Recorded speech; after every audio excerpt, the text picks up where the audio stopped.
નારદજીએ સનત કુમારોને કહ્યું કે હે સનત કુમારો, હું ફરતા ફરતા ફરતા આ પૃથ્વી લોકમાં ગયો અને આ પૃથ્વી લોકમાં અલગ અલગ તીર્થ ક્ષેત્રમાં ગયો. પુષ્કરમાં, પ્રયાગમાં, કાશી, ગોદાવરી, સેતુબંધ, રામેશ્વર, હરિક્ષેત્ર એટલે કે હરિદ્વાર, કુરુક્ષેત્રમાં દરેક તીર્થોમાં બધી જગ્યાએ ગયો, પણ મારા મનને શાંતિ ન મળી.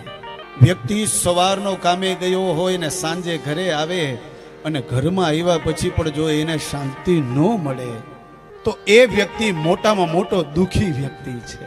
તો આજે નારદજી બધી જ જગ્યાએ ફરી આવ્યા. અરે દરેક તીર્થોમાં ફરી આવ્યા.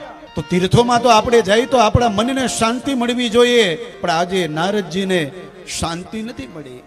નારદજી કહે છે આ પૃથ્વીમાં વ્યક્તિઓ એવા વ્યક્તિઓ જોયા છે કે જે વ્યક્તિઓ અસત્યનું પાલન કરે છે. જે માણસો સત્યનું પાલન નથી કરતા, તપ કરવાનું ભૂલી ગયા છે, પવિત્રતા રાખતા નથી, દયા કરતા નથી, દાન કરતા નથી, દયા રાખતા નથી. અને આજનો વ્યક્તિ, કલિયુગનો વ્યક્તિ આ પૃથ્વીમાં સ્વાર્થી બની ગયો છે. પોતાનું પેટ ભરાય, પોતાનો પરિવાર સ્વસે છે ને બસ થયું.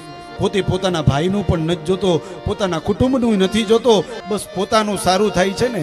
આવા વ્યક્તિને આજે નારદજીએ જોયા છે આ પૃથ્વી ઉપર.